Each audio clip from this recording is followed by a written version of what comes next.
முள்ளங்கி சாம்பார் எப்படி செய்யறது பார்த்துலாம் வாங்க. குக்கர் எடுத்துக்கலாம். 100 துவரம்பருப்பு எடுத்துருக்கேன். கழுவி தண்ணி ஊற்றி வேக வச்சு எடுத்துக்கலாம்.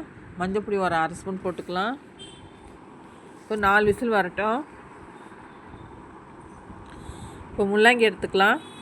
முள்ளங்கி தோல் சீவி ரெண்டு ரெண்டாக கட் பண்ணி எடுத்துக்கலாம். ஸ்டவ் ஆன் பண்ணி கடாயில் எண்ணெய் ஊற்றிக்கலாம். முள்ளங்கி நல்லா வதக்கி எடுத்துக்கலாம். வதக்கி செஞ்சோம்னா கோல்ட் ஆகாது. முள்ளங்கி உடம்புக்கு ரொம்ப நல்லது. இப்போ தக்காளி வெங்காயமும் போட்டுக்கலாம். 2 தக்காளி 2 வெங்காயம் கட் பண்ணி வச்சுருக்கேன். அதையும் போட்டு வதக்கிக்கலாம். பருப்பு வெந்துடுச்சு. இப்போ நல்லா கடைஞ்சி எடுத்துக்கலாம். இப்போ கடைஞ்ச பருப்புலேயே நம்ம வதக்கின காய்கறியை போட்டுக்கலாம். மசாலா சேர்த்துக்கலாம். 2 ஸ்பூன் மிளகாத்தூள் போட்டுக்கலாம். தேவையான உப்பு போட்டுக்கலாம். கொஞ்சம் தண்ணி ஊற்றி வேக வச்சுக்கலாம். காய் நல்லா வேகட்டும்.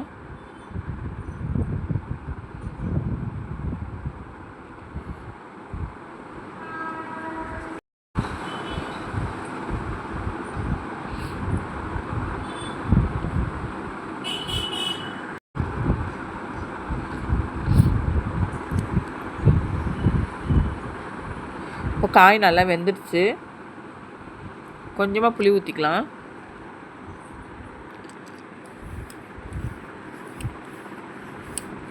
நல்லா கொதிக்கிட்டோம் புளி ஊற்றி.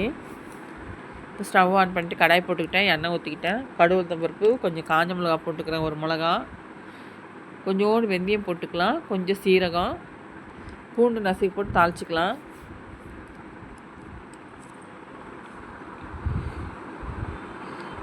இப்போ தாளிச்சாச்சு.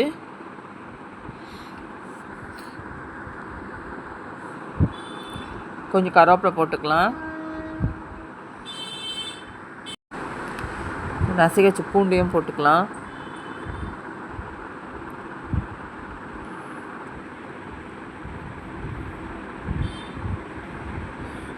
லாஸ்ட்டில் தாளிச்சோம்னா நல்லா வாசனையாக இருக்கும். இப்போ பொரிஞ்சிடுச்சு.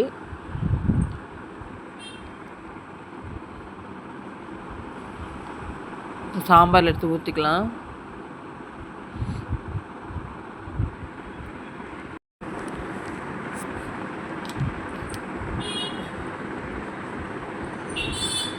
பெருங்காயம் வேணாலும் கொஞ்சம் போட்டுக்கலாம்.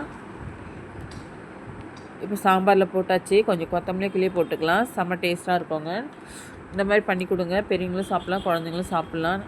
நீங்களே ட்ரை பண்ணி பாருங்கள். இந்த வீடியோ உங்களுக்கு பிடிச்சிருந்தா லைக் பண்ணுங்கள், சப்ஸ்கிரைப் பண்ணுங்கள், கமெண்ட் பண்ணுங்கள், ஷேர் பண்ணுங்கள். Thank you friends.